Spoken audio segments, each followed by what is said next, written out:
Hello everyone, welcome to SKU Digital Learning Classes. This is Madhav Pathak, Assistant Professor, Department of Law, Shri Krishna university Madhya Pradesh. ये मेरा पहला lecture है land laws पर। Land law जो subject है BLLB और LLB 5th sem में, इसका एक पेपर रहता है जो बच्चों के लिए लर्निंग में हेल्पफुल रहेगा। और इस लेक्चर के दौरान मैं आपको मध्य प्रदेश भू राजस्व संहिता की बेसिक चीज़ें और कॉन्स्टिट्यूशनल बैकग्राउंड के बारे में और क्या बेसिक टर्म्स हैं मध्य प्रदेश भू राजस्व संहिता में और लैंड लॉज में, ये आपको एक्सप्लेन करूँगा। ये जो लेक्चर है मैंने डिवाइड किया हुआ है सिनेप्सिस के बेस पर। इस सिनॉप्सिस में आपको मैंने 7 पॉइंट यहाँ पे आपको PPT में और पैनल पे दिखाई दे रहे होंगे। फर्स्ट है constitution and land laws, second मैंने लैंड लॉज को बनाया हुआ, थर्ड मैंने मध्य प्रदेश को हाईलाइट किया हुआ है कि मध्य प्रदेश का लैंड रेवेन्यू में क्या इंपॉर्टेंट है, और land revenue officer, special concept of Madhya Pradesh land revenue code 1959। Basically मैंने इस जो पार्ट है लैंड लॉज का मध्य प्रदेश भू राजस्व संहिता, इसके संबंध में मेनली मैंने बताया हुआ है यहाँ पर। ये Madhya Pradesh land revenue code 1959। तो मध्य प्रदेश क्या होगा, भूमि क्या होगी, लैंड क्या होगा, रेवेन्यू क्या होगा और कोड 1959 का क्या इंपॉर्टेंस है।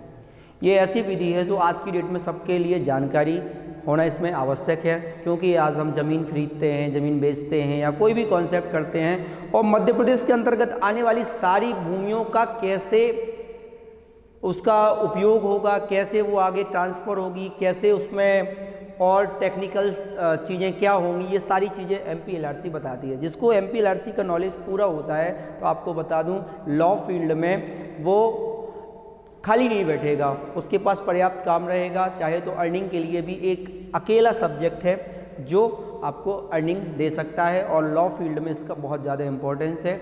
मध्य प्रदेश के अंतर्गत किसी भी रेवेन्यू कोर्ट में आप जाएंगे तो यदि आपको इसका नॉलेज नहीं है तो आप अच्छी प्रैक्टिस नहीं कर सकते। और सिविल की प्रैक्टिस ग्रो करने के लिए, मान लीजिए आपको सिविल मामलों का एक एक्सपर्ट बनना है तो आपको MPLRC का नॉलेज होना चाहिए, लैंड लॉज का नॉलेज होना चाहिए।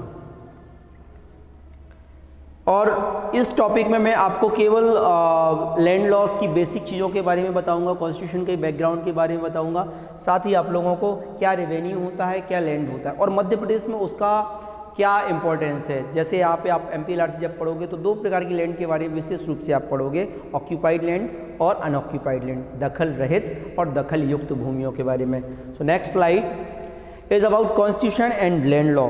कॉन्स्टिट्यूशन का लैंड लॉ से क्या कनेक्शन है। आप जानते हो कि कॉन्स्टिट्यूशन एक ग्रांड नॉर्म होता है, आपका मेन नॉर्म होता है, और उससे ही सारी विधियां बनती हैं। आप लोगों ने आर्टिकल 13 में पढ़ा कि कोई भी विधि जो मौलिक अधिकारों के असंगत है तो वो वहाँ तक शून्य होती है जहाँ तक वह उस कॉन्सेप्ट को, उन मौलिक अधिकारों को वायलेट करती है।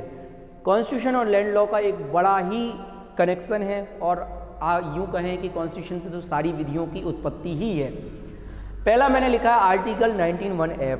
जब संविधान बना 1950 के दौरान, उस दौरान एक आर्टिकल 19 से लेकर 22 तक स्वतंत्रता के अधिकारों को बताया गया था, और स्वतंत्रता के अधिकारों में 19(1)(f) में मेंशन किया गया था कि हर व्यक्ति को प्रॉपर्टी रखने का अधिकार है। हर व्यक्ति को प्रॉपर्टी रखने का अधिकार है, मौलिक अधिकार है। अब यदि ये आर्टिकल कंटिन्यू रहता तो स्थिति ये बनती कि कभी भी कुछ भी काम करना है स्टेट को तो वो काम नहीं कर पाता। फॉर एग्जांपल मान लीजिए रोड डालने हैं, ठीक है ना, तो वो कहता है कि मौलिक अधिकार है, और मौलिक अधिकारों के रिगार्डिंग उसके केस पुटअप करता वो जाता आर्टिकल 32 में, हर जगह पर रेट लगा रहा होता। तो ऐसी स्थिति में जब कई टेक्निकल चीज़ें आई तो 44th अमेंडमेंट गवर्नमेंट के द्वारा लाया गया, और 44th अमेंडमेंट के द्वारा इसको मौलिक अधिकारों की कैटेगरी से इसको कॉन्स्टिट्यूशनल राइट डिक्लेयर कर दिया गया, संवैधानिक अधिकार बना दिया गया। मौलिक अधिकारों की कैटेगरी से 44th अमेंडमेंट के माध्यम से इसको हटा दिया गया था। नेक्स्ट लिखा मैंने 31। तो 31 में भी विशेष ज़मीनों के बारे में, भूमियों के बारे में दिया गया था, और इसके रहते भी कहीं ना कहीं राष्ट्र के विस्तार में, राष्ट्र के उद्देश्य, राष्ट्र की जो लोकहित था, लोकहित प्रभावित हो रहा था, इसलिए इन आर्टिकल्स को हटाकर 44th अमेंडमेंट के माध्यम से रिप्लेस करके आर्टिकल 300A में कन्वर्ट कर दिया गया, और कहा गया हर व्यक्ति को संपत्ति रखने का अधिकार है, आर्टिकल 300A में बोल दिया गया। लेकिन ये मौलिक अधिकार ना होकर कॉन्स्टिट्यूशनल राइट होगा। इसके बाद आते हैं 6th शेड्यूल और 7th शेड्यूल की बात करते हैं। तो आपको पता होगा 6th शेड्यूल और 7th शेड्यूल दो कॉन्सेप्ट आपको ट्राइबल एरियाज़ के बारे में बात करते हैं, ट्राइबल एरियाज़ और लिस्ट के बारे में यहाँ पे बात की गई है। साथ में 80 mm ये 4 स्टेट के बारे में विशेष रूप से बात की गई, असम, त्रिपुरा, मेघालय, मिजोरम। इन जमीनों पर मैक्सिमम ट्राइबल्स रहते हैं, मेघालय, मिजोरम, ये आपका त्रिपुरा है। तो इन राज्यों में क्या था कि जो ट्राइबल्स थे उनके राइट्स को वायलेट ना हो, राइट्स उनको समाज में आने के लिए अवसर मिले, इसलिए कॉन्स्टिट्यूशन में इन 6th और 7th शेड्यूल में लैंड लॉज के लिए वहाँ पे बोला गया कि उनके अपने लॉज होंगे, उनको हम वायलेट नहीं करेंगे। तो ये था कॉन्स्टिट्यूशनल हिस्ट्री जो लैंड लॉज को इफेक्ट करती है। आपको बता दें लैंड लॉ भूमि विधियाँ हैं, हर स्टेट की अपनी एक भूमि विधि है। उस भूमि विधि के अकॉर्डिंग वहाँ के जो ज़मीनें हैं उन ज़मीनों का निस्तारण कैसे होना है, कैसे उसको उपयोग किया जाना है, कब राज्य उसको उपयोग कर सकेगा, और वो जो ज़मीनें दी गई हैं वो ज़मीनें कैसे यूटिलाइज़ की जाएंगी। कभी मछली पालन के लिए उपयोग करना है, कभी तालाबों के लिए उपयोग करना है, कभी व्यक्ति को अपने राइट्स को ट्रांसफ़र करना है। तो ये सारी चीज़ें आपको लैंड लॉज में पढ़ने को मिलेंगी। साथ में उन रेवेन्यू ऑफिसर्स, राजस्व अधिकारियों के बारे में जानकारी मिलेगी, कैसे टैक्स लिया जाएगा, कितना टैक्स लिया जाएगा, क्या और कब उनमें कमी की जाएगी। ये सारी चीज़ें आप लैंड लॉज में सारे, चाहे किसी भी स्टेट का लैंड लॉ हो, ये सारी चीज़ें एक्सप्लेन की जाती हैं। चूँकि ये मध्य प्रदेश के अंतर्गत लैंड लॉ है, इसलिए हमारे यहाँ के सिलेबस में लैंड लॉ में मुख्यतः मध्य प्रदेश भू राजस्व संहिता के बारे में बोला गया है, जिसका एनेक्टमेंट 2 अक्टूबर 1959 को हुआ था। लैंड लॉज नॉर्मली क्या है, लैंड लॉज जो डिवाइड करते हैं तो कई प्रकार के लॉज होते हैं, भू अर्जन अधिनियम भी होता है, लेकिन मैंने यहाँ पे इनको 2 कैटेगरी में डिवाइड किया हुआ है कि जो ज़मीन है वो 2 प्रकार की होती है, एक तो एग्रीकल्चरल लैंड, एक होता है एकोमोडेशन।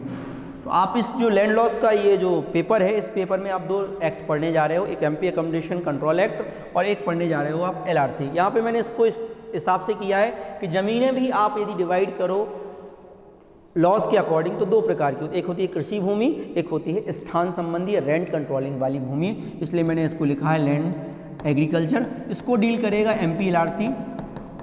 जो एग्रीकल्चरल भूमियां हैं वो भूमि कैसे राज्य नियंत्रित करेगा, ये सारी चीज़ें एमपी एलआरसी में मिलेगा आपको।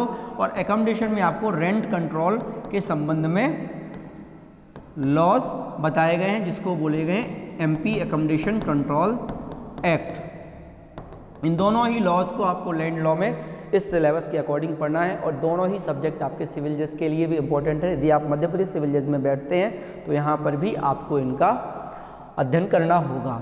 आपको बता दें कि शुरुआत में जब मध्य प्रदेश बना तो मध्य प्रदेश को 4-5 स्टेट के से मिलाकर बनाया गया। उस टाइम पे 5 स्टेट में मध्य प्रदेश डिवाइड था, और डिवाइड होने के साथ साथ आगे जब आते हैं तो मध्य प्रदेश को छत्तीसगढ़, चूँकि आप लोग सबको जानकारी है कि 2000 में मध्य प्रदेश से पृथक छत्तीसगढ़ बनाया गया था। लेकिन जब आप छत्तीसगढ़ सिविल जज देते हैं या एमपी सिविल जज देते हैं या एमपी एलआरसी के बारे में पढ़ते हैं तो आप देखेंगे मध्य प्रदेश की और छत्तीसगढ़ लैंड रेवेन्यू कोड में बहुत ज़्यादा समता मिलती है, क्योंकि पूरे लॉज लगभग एमपी के ही थे। जब अब बात करते हैं वर्ष 1959 की, जब से इसका एमपी एलआरसी का एनेक्टमेंट हुआ, तो जब मध्य प्रदेश अविभाजित था आज़ादी के बाद, मध्य प्रदेश आपका 5 स्टेट से मिलकर बनाया गया था।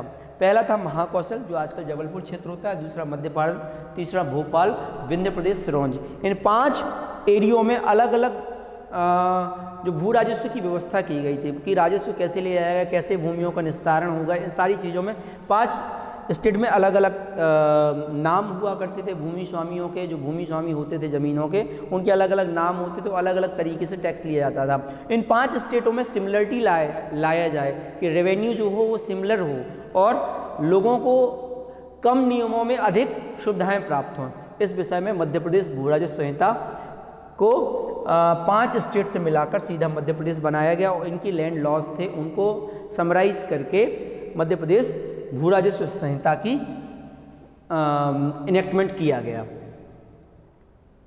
इसके बाद आते हैं लैंड।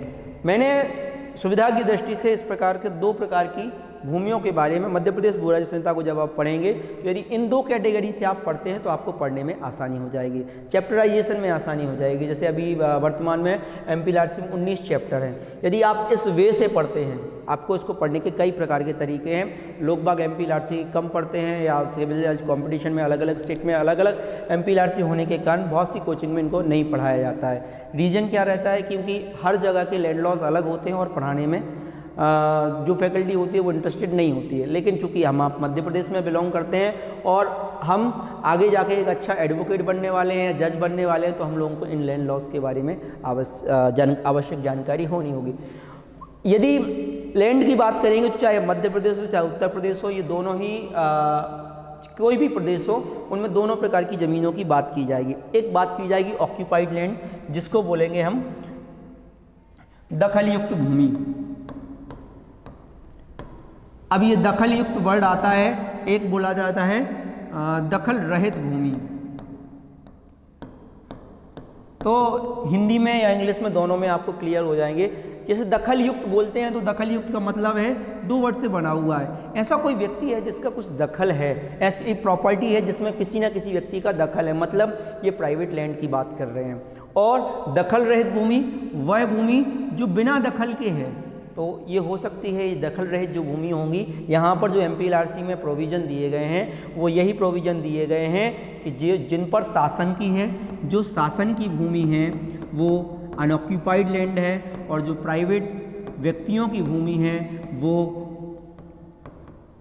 आपकी ऑक्यूपाइड लैंड है। अब जब MPLRC आप पढ़ोगे तो इनके बारे में जब आप आगे जाओगे तो मोस्टली जो ऑक्यूपाइड लैंड के बारे में बात की गई है वो सेक्शन 104 से लेकर लगभग आपके 221 तक बात करता है।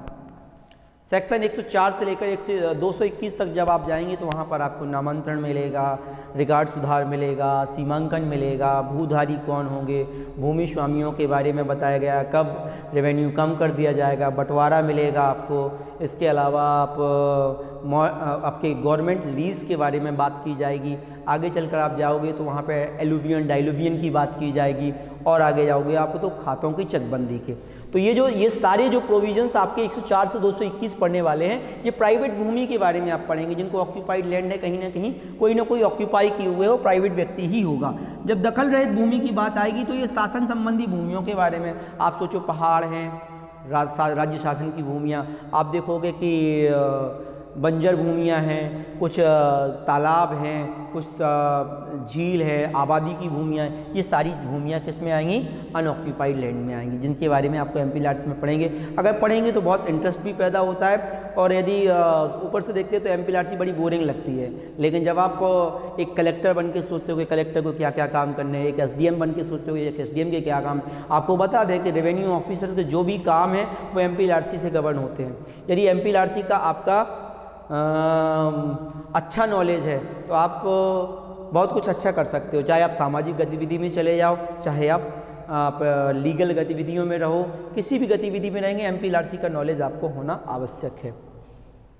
नेक्स्ट आता है आपका, इसके बाद मैंने एक तो भूमि बताई कि भूमि क्या होती है। इसके बाद चूंकि नाम ही है MPLRC लैंड रेवेन्यू कोड, तो भूमियों के बारे में जब आप पढ़ेंगे तो ऑक्यूपाइड अनऑक्यूपाइड लैंड के बारे में पढ़ेंगे। इसके अलावा जो ज़मीनें होती हैं वो सारी ज़मीनें उसमें इंक्लूड होती है।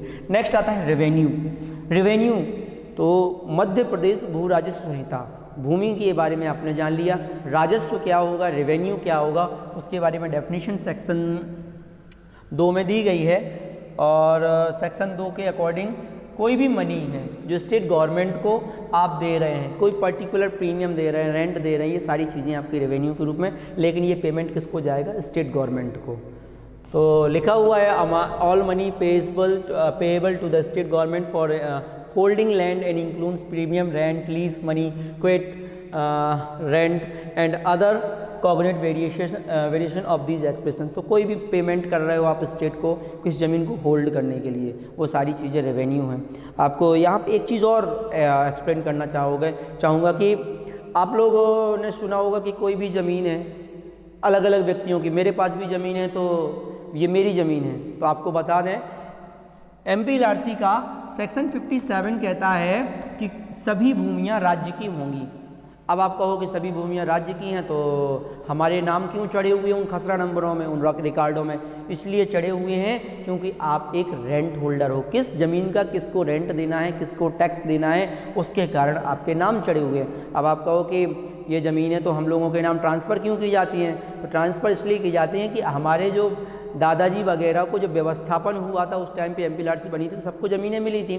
अब उसके बाद साथ में ये लिखा गया था ये पीढ़ी दर पीढ़ी रहेंगी। तो अब आपके पीढ़ी दर जो पीढ़ी किराएदार हो, आप ज़मीनों के किराएदार रहते हैं, उस हिसाब से चले जाते हैं। फिर आप कहो कि जब ज़मीनें खाली कराई जाती हैं तो उस टाइम पे मुआवजा क्यों दिया जाता है?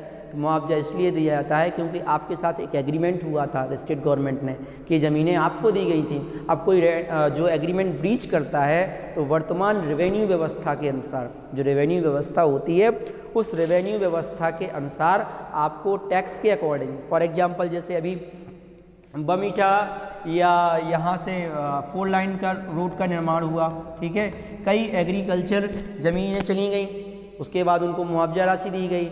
कई जगह पे विवाद हुए कि मुआवजा राशि अच्छी नहीं है, तो ऐसी स्थिति में आप कहो कि ये तो हमारी ज़मीन है इसलिए तो सरकार मुआवजा दे रही है। सरकार मुआवजा नहीं दे रही, सरकार कोई भी ज़मीन आपसे ले सकती है। सरकार आपको उस जगह से दूसरी जगह भेजने के लिए कि आपको सरकार ने एग्रीमेंट किया था शुरुआत में, आपके दादा परदादा या जिससे भी जो भी पीढ़ियाँ रहीं उस टाइम पे 1959 के आसपास, उन पीढ़ियों के अनुसार उनका एग्रीमेंट था। क्योंकि एग्रीमेंट जो कोई ब्रीच करता है, कोई करार या कॉन्ट्रैक्ट जब ब्रीच करता है तो उसको कंपनसेशन देना पड़ता है। तो जो मुआवजा मिलता है वो आपका कंपनसेशन है उस एग्रीमेंट के ब्रीच करने का, ना कि आपका उन ज़मीनों पर अधिकार है। तो यह ध्यान रखिएगा ये सारी ज़मीनें किसकी हैं? राज्य की हैं। और राज्य के नाते आप क्या कर रहे हो? उसका यूटिलाइज़ कर रहे हो, आप उपयोग कर रहे हो, आपका उस पर अधिकार नहीं है, राज्य आपसे कभी भी ले सकता है। नेक्स्ट आता है रेवेन्यू ऑफिसर्स। आप जब MPLRC पढ़ोगे तो कई प्रकार के रेवेन्यू ऑफिसर्स के बारे में पढ़ोगे। मोस्टली यदि आप MPLRC को 3 अधिकारी पढ़ लेते हो, कलेक्टर पढ़ लेते हो, SDM पढ़ लेते हो, तहसीलदार पढ़ रहे होते हो, तो आपको 90% आपकी MPLRC कंप्लीट हो सकती है। एक तो आप काम निकालो कि भाई इनके काम क्या हैं, इनकी अपॉइंटमेंट कैसे होती है और ये कितना इनका जुरिस्डिक्शन होता है। इस आधार पर यदि आप MPLRC पढ़ते हो तो आपको इंटरेस्टिंग हो जाएगी। रेवेन्यू ऑफिसर की कैटेगरी दी गई हैं, आपका प्रमुख राजस्व आयुक्त, आयुक्त, अपर आयुक्त, आयुक्त भू अभिलेख, अपर आयुक्त, कलेक्टर, ये अपर कलेक्टर, जिला सर्वेक्षण अधिकारी, उपखंड अधिकारी, उप सर्वेक्षण अधिकारी, संयुक्त कलेक्टर वगैरह वगैरह। इसके बाद नायब तहसीलदार होंगे, डिप्टी कलेक्टर, अपर तहसीलदार। ये आपकी लगभग 19 कैटेगरी, सेक्शन 11 में 19 कैटेगरी वर्तमान में दी गई हैं। इन अधिकारियों को शॉर्ट में पढ़ने का सीधा तरीका है, आप कलेक्टर के बारे में आयुक्त पढ़ो, तो आयुक्त का जो अपॉइंटमेंट वाले पोर्शन है वो आपके 13A, 14 और 15 सेक्शन में आप पढ़ सकते हो। ठीक, अब आपको मान लो कलेक्टर पढ़ना, तो जितने प्रकार के कलेक्टर, चाहे जो ज्वाइंट कलेक्टर हो चाहे कोई भी हो, 16, 17, 18 सेक्शन में आपको मिल जाएंगे। इसके बाद जब आप सेक्शन 19 पर आते हो तो आप तहसीलदार पढ़ लेते हो, सभी प्रकार के तहसीलदार। सेक्शन 22 में आप पढ़ लेते हो SDM के बारे में कि SDM की अपॉइंटमेंट क्या होती है। सबसे अच्छा तरीका यदि आपका पढ़ने का तो आप अधिकारियों के सेक्शन निकालिए, किस अधिकारी का क्या क्या काम है, बड़ा आसान हो जाता है MPLRC को पढ़ना। इसके बाद आते हैं, नेक्स्ट है आपका स्पेशल कॉन्सेप्ट। यही काम है, ये इतने काम हैं जिनको आपको करना है, आपको तो ठीक है। साथ में एक ज़मीन से जुड़े हुए जितने भी मुकदमे होते हैं LRC के, रेवेन्यू के, वो यही मुकदमे होते हैं। इन्हीं बेसिस पर पूरी MPLRC और राजस्व अधिकारियों को इसका नॉलेज नहीं होता है। शुरू में आपने देखा होगा राजस्व अधिकारी तहसीलों में भेज दिए जाते हैं, भले ही IAS रैंक का व्यक्ति होता है उसको तहसील भेजा जाता है। आपको पता है क्यों भेजा जाता है? इसलिए भेजा जाता है कि उसको राजस्व का नॉलेज नहीं होता, पहले उसको प्रशासनिक नॉलेज दिया जाता है। SDM होता है, उसको राजस्व का नॉलेज भेजा जाता है, थोड़ा कुछ सीखेगा, वहाँ पे अपीलें आएंगी, तहसीलदार कैसे काम करता है, इसकी काम की टेंडेंसी पड़ती है, तो उसको पहले प्रशासनिक अनुभव दिया जाता है SDM के नाते। फिर आप देखते हो जब SDM IAS, जो IAS रैंक का SDM था, उसको जिला पंचायत में भेज दिया जाता है। क्यों भेज दिया जाता है? इसलिए भेज जाता है उसको सामाजिक वातावरण के बारे में जानकारी हो। क्योंकि आप जानते हो कलेक्टर क्या होता है?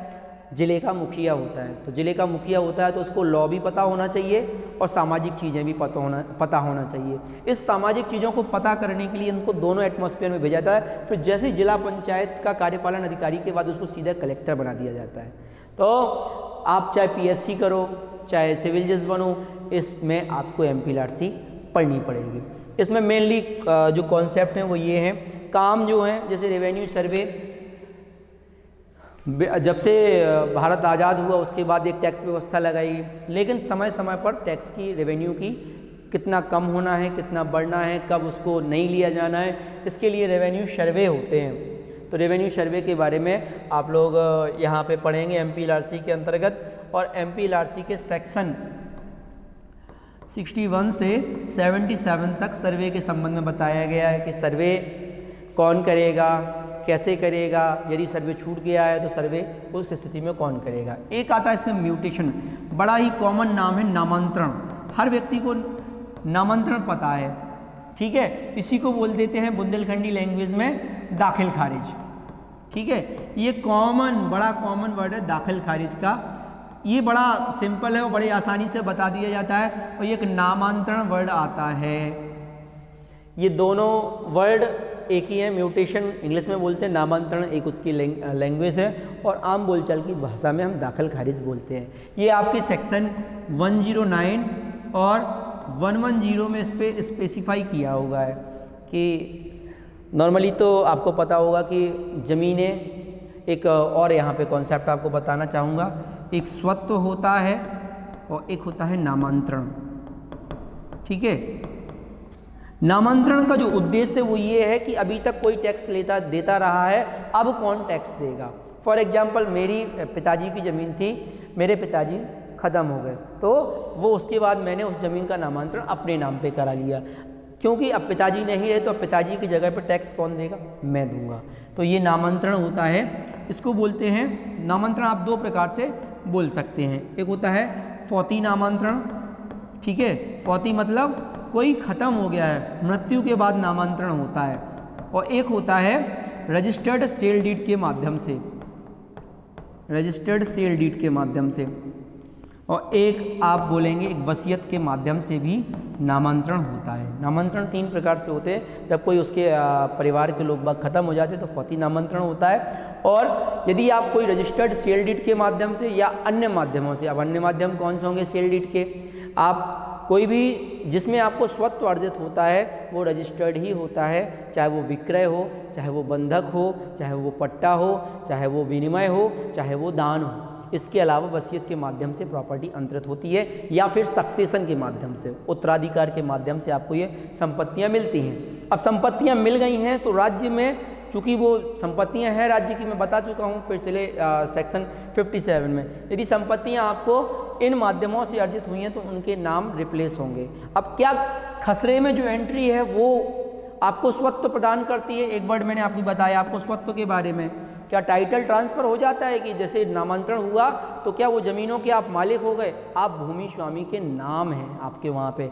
यदि खसरा में कोई एंट्री है तो उसका मतलब ये नहीं है कि आपका स्वत्व आपको किसी का, मान लीजिए किसी खसरा के कॉलम में लिख दिया कि ये ज़मीन इनके नाम की जाती है और इसके संबंध में कोई आदेश नहीं है, प्रॉपर आदेश नहीं है, या कोई सेल डीड नहीं आई है, ठीक, तो इन सारे विषयों में आपका स्वत्व ट्रांसफर नहीं होता। अगर नामांतरण किसी का खसरा में नाम है या राजस्व रिकॉर्ड में नाम है उसका, तो उसका मतलब ये नहीं है कि वो उसका प्रॉपर्ली स्वामी है। उसका मतलब जो नामांतरण लिखा हुआ है उसका नाम, उसका मतलब ये है कि ये राज्य, ये भूमि जो है, ये इस भूमि का टैक्स कौन देगा, ये व्यक्ति देगा। राजस्व रिकॉर्ड में एंट्री आपको किसी भी प्रकार का स्वत्व प्रदान नहीं करती, टाइटल नहीं देती, मालिकाना हक नहीं देती है, ये केवल एक एंट्री है जो आपको बताती है कि इस ज़मीन का टैक्स ये देंगे। नेक्स्ट आता है आपका रिकॉर्ड अमेंडमेंट। यदि कोई रिकॉर्ड, मैंने जो ये चीज़ बता रहा था, हो सकता है किसी ने फेक एंट्री कर दी हो राजस्व रिकॉर्ड में, या कोई गलत तरीके से कोई अंतरण हो गया है, तो यहाँ पे रिकॉर्ड अमेंडमेंट के बारे में बात की गई है, जो आपके MPLRC के चैप्टर 104 से लेकर 123 तक बताए गए हैं, और मेनली 114 में रिकॉर्ड अमेंडमेंट के बारे में शायद बोला गया है। डिमार्केशन, अब यदि रिकॉर्ड गलत है तो आप रिकॉर्ड सुधार करा लो मध्य प्रदेश भू राजस्व संहिता से। इसके बाद आपके पास ज़मीन है, आपको पता नहीं ज़मीन, आपको लिखा है कि आपकी यानी इतने एकड़ ज़मीन है, लेकिन कहाँ ज़मीन है, किस लोकेशन में है, तो ये होता है डिमार्केशन। इसको हम लोग आम बोलचाल की भाषा में बोलते हैं सीमांकन। जो राजस्व रिकॉर्ड होता है उसमें राजस्व रिकॉर्ड में आपके नक्शे, खसरे, अधिकार अभिलेख की सारी चीज़ें आती हैं, और उसमें जो रिकॉर्ड होता है उस ज़मीन के संबंध में उसका नक्शा भी होता है। तो उस नक्शे के आधार पर सीमांकन और तरमीम करके आपको बता दिया जाता है कि ज़मीन किसकी है। ये आपका तहसीलदार के माध्यम से आरआई को आवेदन जाता है और ये प्रोसेस दी गई हैं। ये भी आपकी 124 सेक्शन 124 से लेकर 136 के बीच में यहाँ पर डिमार्केशन प्रोसेस बताई गई है। इसके बाद एक टर्म आता है पार्टीशन, बंटवारा, ज़मीनों का बंटवारा। हमारे पिताजी से हमारी ज़मीन हम 2 भाइयों को प्राप्त हुई तो हम लोगों को ये तो हो गया 1/2 1/2 हक है, लेकिन किन ज़मीनों में कौन से खसरा नंबरों में हक है ये पार्टीशन के माध्यम से होता है। तो आपका ये सेक्शन 178 में MPLRC बताता है। एक वर्ड आता है डाइवर्सन, बहुत यानी कॉमन वर्ड है जो सामान्यतः हम लोग अधिकांशतः सुनते, ज़मीन खरीदी अब इसको डाइवर्सन कराना है। डाइवर्सन मतलब होता है डाइवर्ट करना। एक ज़मीन किसी न किसी मद के लिए उपयोग की जा रही, शासन में लिखा हुआ, चाहे वो कृषि भूमि हो, चाहे वो व्यावसायिक भूमि हो या किसी पर्पज़ से। यदि आप आपकी कृषि भूमि है, आप उसको प्लॉटिंग की भूमि में बदलना चाहते हैं तो उसके लिए आपको क्या कराना पड़ेगा? डाइवर्सन। यदि आप उस कृषि भूमि पर स्कूल खोलना चाहते हैं तो आपको डाइवर्सन। अभी तक आप जो टैक्स दे रहे थे वो कृषि भूमि के नाते दे रहे थे, लेकिन यदि आप उसका यूटिलाइजेशन अन्य पर्पज़ के लिए करना चाहते हैं तो नॉर्मल सी बात है, जो सब्जी मान लीजिए मैं टमाटर खरीदने जाता हूँ तो टमाटर का रेट देना पड़ेगा, और यदि मैं पनीर खरीदने जाता हूँ तो पनीर का रेट देना पड़ेगा। तो जब आप राज्य से टमाटर के लिए ज़मीन खरीदे थे कि हम खेती करेंगे इसमें, अब आप कह रहे हैं वहाँ पे मैं पनीर प्लांट लगाऊंगा, तो पनीर प्लांट के हिसाब से आपकी ज़मीन डाइवर्टेड की जाएगी और उसका टैक्स आपको देना पड़ेगा। जब MPLRC में अमेंडमेंट नहीं हुआ तो पहले 172 में हुआ करता था, अब ये डाइवर्सन 59 के अंतर्गत होता है। जब मैं ब्रीफ लेक्चर पढ़ाऊंगा आगे लेक्चर सीरीज में उसको एक्सप्लेन करूँगा। इसके बाद होती है लीज।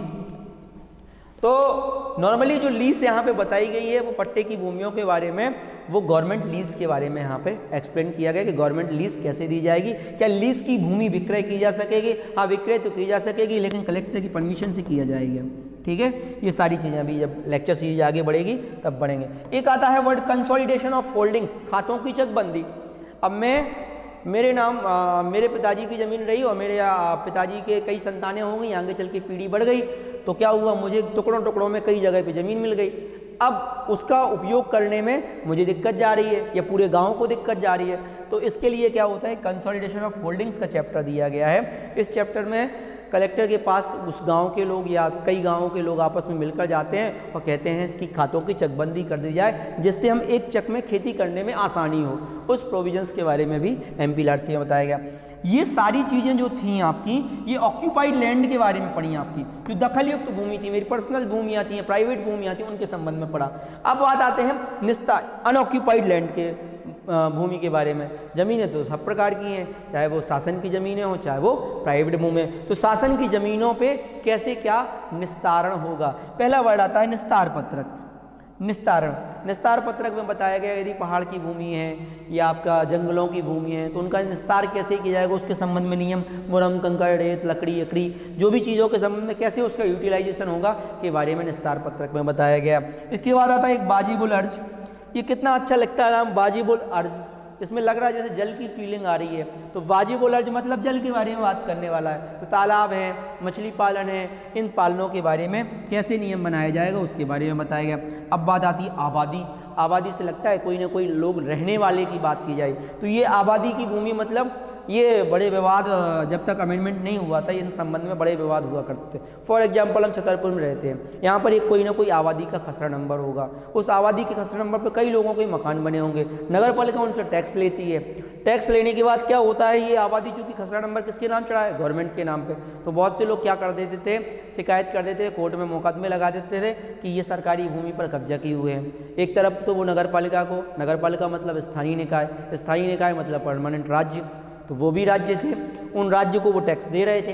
अब एक राज्य का कॉन्सेप्ट आता है स्टेट गवर्नमेंट का, तो अब स्टेट गवर्नमेंट टैक्स नहीं ले रही थी क्योंकि वो आबादी की भूमि के रूप में चल रहा था।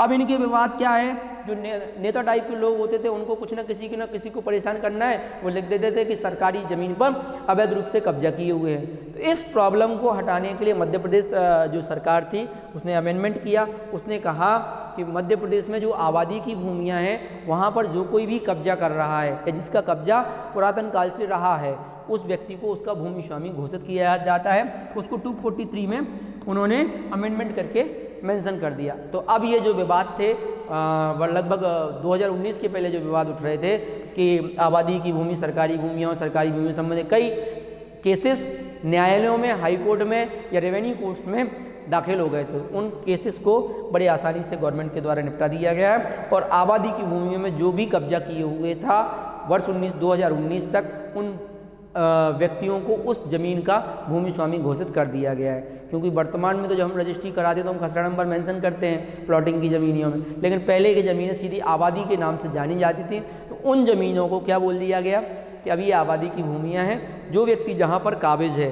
पोजीशन में है, वो व्यक्ति वहाँ का मालिक है और उस हिसाब से जो नगर पालिका नगर निगम है उनको टैक्स देता रहेगा। अब बात आती है मिनरल्स की। खनिज है, खनिज संपदा है।